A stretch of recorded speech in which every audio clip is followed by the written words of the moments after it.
നീയൊക്കെ എന്ത് ഭാര്യയാണേ? എന്റെ കാര്യം പോലും നോക്കാൻ നിൽക്കാവില്ല. ഒരു സാധനം അവൾ എടുത്ത് വെക്കില്ല. നിന്നോട് ആ ചെക്ക് ഷർട്ട് ലൈൻ ചെയ്ത് വെക്കാൻ പറഞ്ഞത് നിനക്കൊരു ബോധമില്ലേ?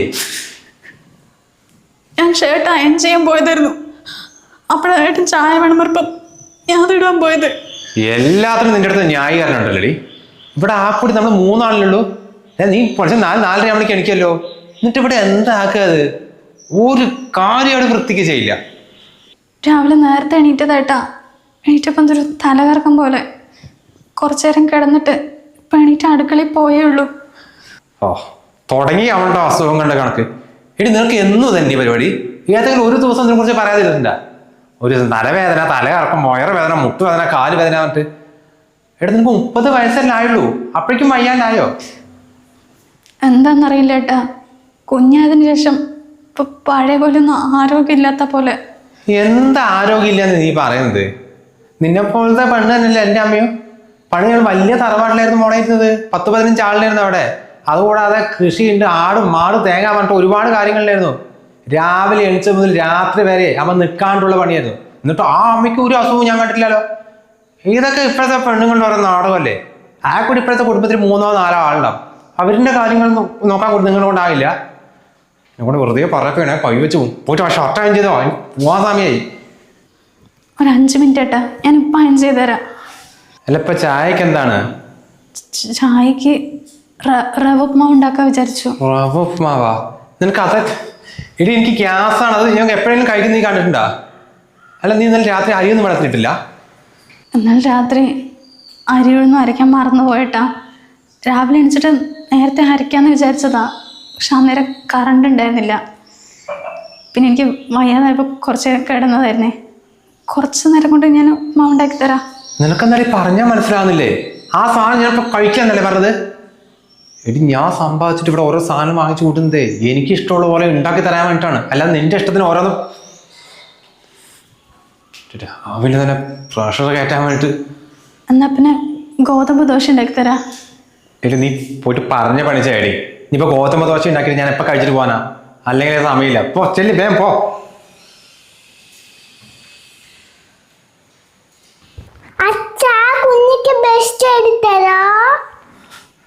എന്റെ കുഞ്ഞു അല്ലെങ്കിൽ തന്നെ പ്രഷർ കയറി നിൽക്കുക. നീ നിന്റെ അമ്മനോട് പറ, എനിക്ക് പോകാൻ സമയമായി.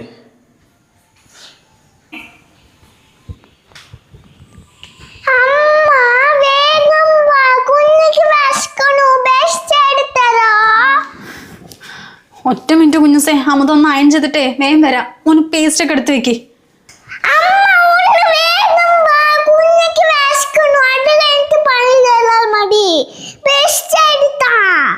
എന്താ കൂട്ടാ, അച്ഛന് പോവാൻ സമയതല്ലേ? നടക്ക്, അമ്മ ബ്രഷ് ചെയ്തിട്ട് ഭക്ഷണം എടുത്ത് തരാം. ഒറ്റയ്ക്ക് കഴിക്കണേ.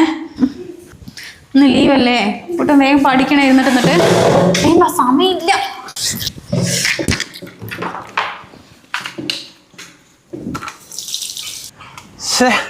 ഇവിടെ എന്താക്കാത്?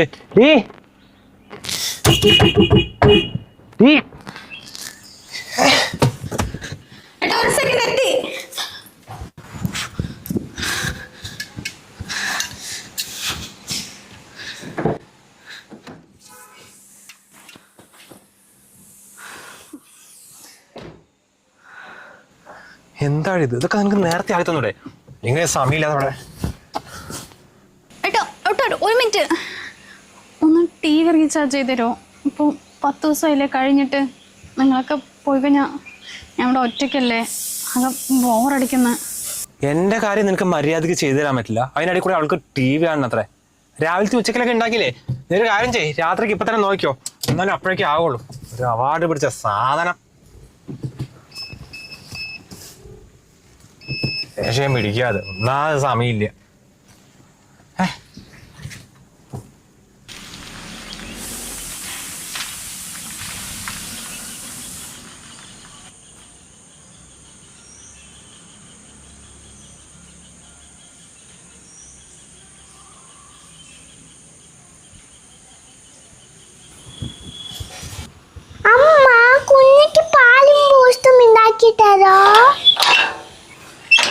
ഒരു മിനിറ്റ് കേട്ടോ, അമ്മ ഇപ്പം ഉണ്ടാക്കി തരാം.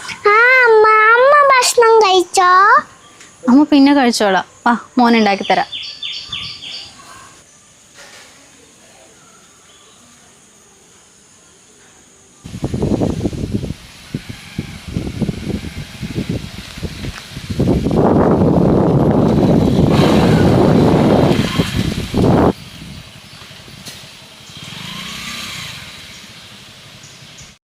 ഇതെന്താട്ടാ ബൈക്കില്? കാർ എവിടെ? കാറ് സർവീസിന് എടുത്തോടെ, എന്തായാലും ഒരു ദിവസം കഴിയും. ഞാനേ മനുവിന്റെ ബൈക്ക് എടുത്തോണ്ടാ. അത് ശരി. അപ്പൊ ഇന്ന് ഓഫീസിൽ പോയില്ലേ? ഓഫീസിൽ നിന്ന് വരുന്ന വഴിയാടാ. അല്ല, അപ്പൊ വീട്ടിൽ പോയില്ലേ? പിന്നെ അവിടെ പോയിട്ട് എന്തിനാ, ഒരു മനസ്സമാധാനം ഉണ്ടാവില്ല.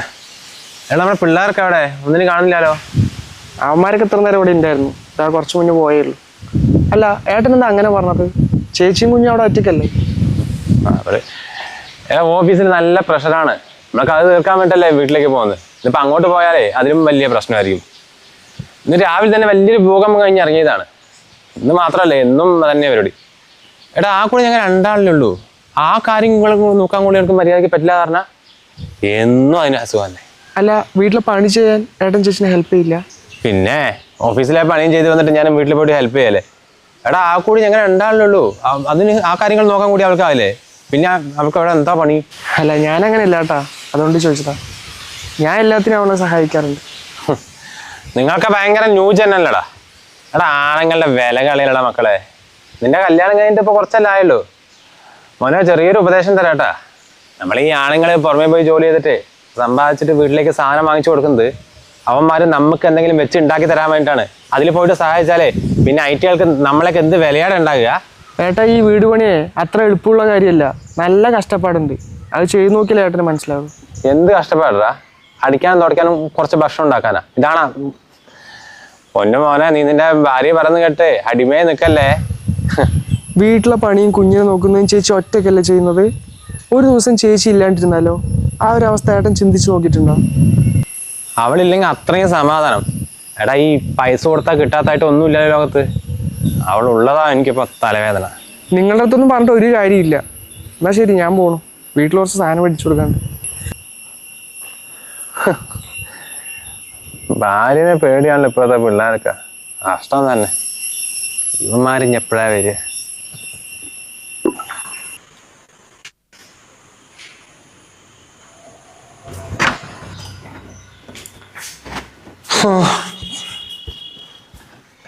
പുലൂസേ, അമ്മ എവിടെ? അമ്മയ്ക്ക് പനിയാണോ? ഈവനിങ് തൊട്ട് കിടക്കാണോ? പനിയോ? അപ്പൊ അവളെ ഒന്നും ചെയ്തിട്ടുണ്ടാവില്ലടോ. എടീ ഡീ എന്താ അല്ലേ, എന്താ നിനക്ക്? നല്ല വേറെ പനിയുണ്ട് ഏട്ടാ. എനിക്ക് തീരെ പറ്റുന്നില്ല. ഇന്നലെ വിറക് കിടക്കാൻ പോയ സമയത്ത് കുറച്ച് മഴ നനഞ്ഞിട്ടുണ്ടായിരുന്നു. അതിൻ്റെ ആണെന്നാ തോന്നുന്നത്.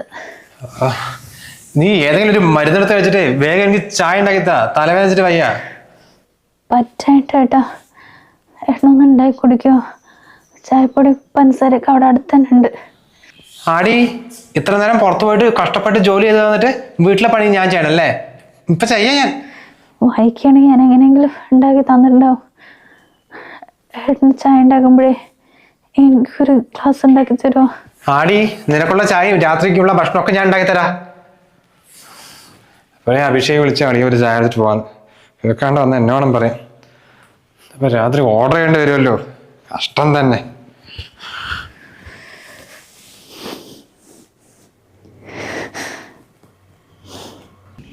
അമ്മ, അമ്മയ്ക്ക് വെള്ളം എന്തെങ്കിലും വേണോ? അമ്മയ്ക്കൊന്നും വേണ്ട കുഞ്ഞ്.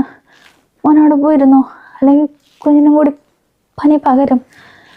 അമ്മ കുറച്ച് കഴിഞ്ഞ് എണീറ്റിട്ടേ മോനെന്തെങ്കിലും കഴിക്കാൻ ഉണ്ടാക്കി തരാട്ടാ. കുഞ്ഞിക്കിപ്പോ ഒന്നും വേണ്ട. വിശക്കുമ്പോ ബെഡ് എടുത്ത് കഴിക്കാം. അമ്മ കടന്നോ?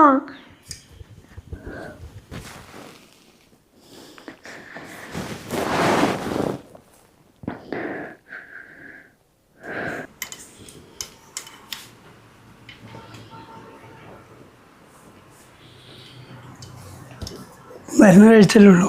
കുറച്ചു നേരം കിടക്കുകയില്ല.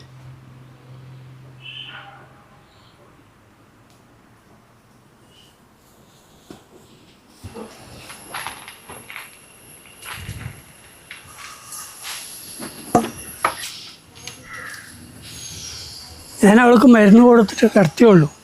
വന്നിട്ട് കുറച്ച് നേരമായോ? ശരി, ഇരിക്കും. അത് സാരമില്ല. അല്ല അമ്മ, ഇന്നലെ ഹോസ്പിറ്റലിൽ പോയിട്ട് ഡോക്ടർ എന്താ പറഞ്ഞത്? അമ്മയ്ക്ക് വല്ല മാറ്റം ഉണ്ടാവോ? നടക്കുമോ? നടക്കുന്ന കാര്യം സംശയമാണ് ഡോക്ടർ പറഞ്ഞത്. അയ്യോ, അല്ല ഇപ്പം ഇത് ഏകദേശം 1 വർഷം കഴിഞ്ഞില്ലേ? ഞാൻ പാടത്ത് ആ പെണ്ണുങ്ങളെ കണ്ടപ്പോഴേ എനിക്ക് അമ്മായിൻ്റെ കാര്യം ഓർമ്മ മതി. അല്ല, കഴിഞ്ഞ വർഷം ഈ സമയത്തല്ലേ അമ്മായി അവർക്ക് ചായയും കൊണ്ട് കൊടുത്തിട്ട് ഇവിടെ വന്ന് വീണതല്ലേ? എത്ര ഓടിച്ചാട് നടന്നതല്ലേ, ഇപ്പം അങ്ങനെ ആയില്ലേ? അവളെല്ലാം ചെയ്യണ സമയത്ത് എനിക്കൊരു ആശ്വാസമായിരുന്നു. ഇപ്പോൾ ആകെ ഒരു ഇതായി. അല്ലമ്മ, ഇനിയിപ്പോൾ എന്താ ചെയ്യുക? അമ്മയെ നോക്കാൻ ഇപ്പോൾ ഒരു ഹോം നേഴ്സിനെ വെക്കേണ്ടി വരുമോ? എന്തിന്? ഇത്രയും കാലം എൻ്റെ കാര്യം, വീട്ടിലെ കാര്യം, കുട്ടികളുടെ കാര്യം ഒക്കെ അവളെല്ലാം ഒറ്റയ്ക്കല്ലേ നോക്കിക്കൊണ്ടിരുന്നത്. ഇവൾക്കിപ്പോൾ ഇങ്ങനെ ആയതിന് ഞാനല്ലേ നോക്കണത്. എന്തിനാ ഇപ്പോൾ ഹോം നേഴ്സൊക്കെ? അല്ല, അതൊക്കെ ശരിയായിരിക്കാം. ഇപ്പം എല്ലാ കാര്യവും നോക്കണ്ടേ? അമ്മനെ കൊണ്ട് ഒറ്റയ്ക്ക് പറ്റുമോ? അതെന്താടാ പറ്റാണ്ട്? ഇത്രയും കാലം അവളല്ലേ ഇവിടുത്തെ എല്ലാ കാര്യവും നോക്കിക്കൊണ്ടിരുന്നത്.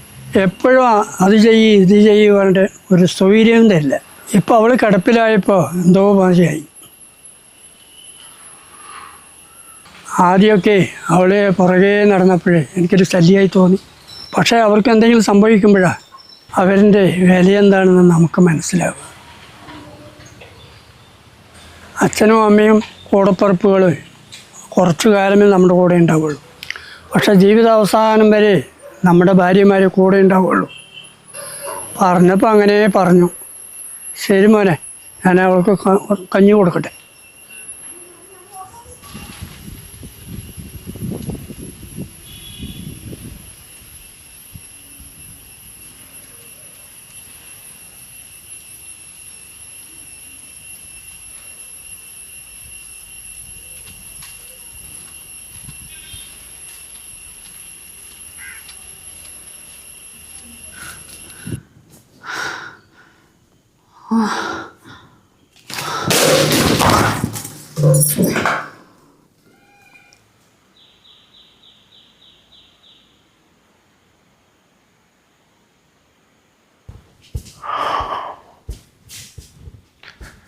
സച്ചു, സച്ചു, സച്ചു, സച്ചു, സച്ചു, എടാ സച്ചു, എന്ത് സച്ചു, സച്ചു, സച്ചു, സച്ചു, അയ്യോ, അയ്യോ, സച്ചു, സച്ചു, സച്ചു, അയ്യോ, സച്ചു, സച്ചു.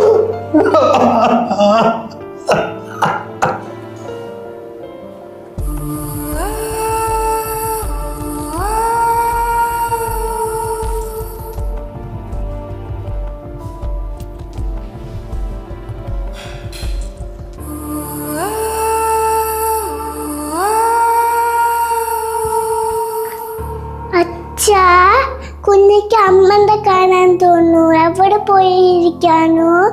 അമ്മ എപ്പോഴാ വരാ? നമ്മുടെ ജീവിതത്തിൽ ഏറ്റവും കൂടുതൽ വിട്ടുവീഴ്ചകൾ ചെയ്യുന്നത് ആരാണെന്ന് എപ്പോഴെങ്കിലും നമ്മൾ ചിന്തിച്ചിട്ടുണ്ടോ? ഒരു പരാതിയുമില്ലാതെ സ്വന്തം സ്വപ്നങ്ങൾ പോലും നമുക്ക് വേണ്ടി മാറ്റിവെക്കുന്നവർ നമ്മുടെ ഭാര്യയായിരിക്കും. ചെറിയ തെറ്റുകൾക്ക് പോലും അവരെ കുറ്റപ്പെടുത്തുമ്പോൾ അവർ ചെയ്ത 1000 നന്മകൾ നമ്മൾ എപ്പോഴും മറന്നു പോകുന്നുണ്ട്. പക്ഷെ ഒന്ന് ഓർക്കുക, സ്നേഹത്തിന് ഒരു അതിരുണ്ട്. ആ ശബ്ദം നിലച്ചു പോയാൽ പിന്നെ ബാക്കിയാവുന്നത് നിശബ്ദതയും മാറ്റാൻ കഴിയാത്ത കുറ്റബോധവും മാത്രമായിരിക്കും. നഷ്ടപ്പെട്ട ശേഷം തേടുന്ന സ്നേഹത്തെക്കാൾ കൂടെയുള്ളപ്പോൾ നൽകുന്ന സ്നേഹമാണ് ഒരാളുടെ ജീവിതത്തിലെ ഏറ്റവും വലിയ ഭാഗ്യം. അതുകൊണ്ട് നമ്മുടെ ഭാര്യമാർ കൂടെയുള്ളപ്പോൾ തന്നെ അവർക്ക് വലിയൊരു പരിഗണന കൊടുക്കുക. ഇതുപോലത്തെ ഏതെങ്കിലും ഭർത്താക്കന്മാരുണ്ടെങ്കിൽ ഒന്ന് ഓർക്കുക, ഇനിയും വൈകിട്ടില്ല. തിരികെ വരാത്ത കാലത്തേക്കാൾ കൂടെയുള്ള നിമിഷങ്ങളെ സ്നേഹിക്കുക. അപ്പോൾ ഈ വീഡിയോയെക്കുറിച്ചുള്ള അഭിപ്രായം തീർച്ചയായിട്ടും താഴെ കമൻറ്റായി രേഖപ്പെടുത്തുക.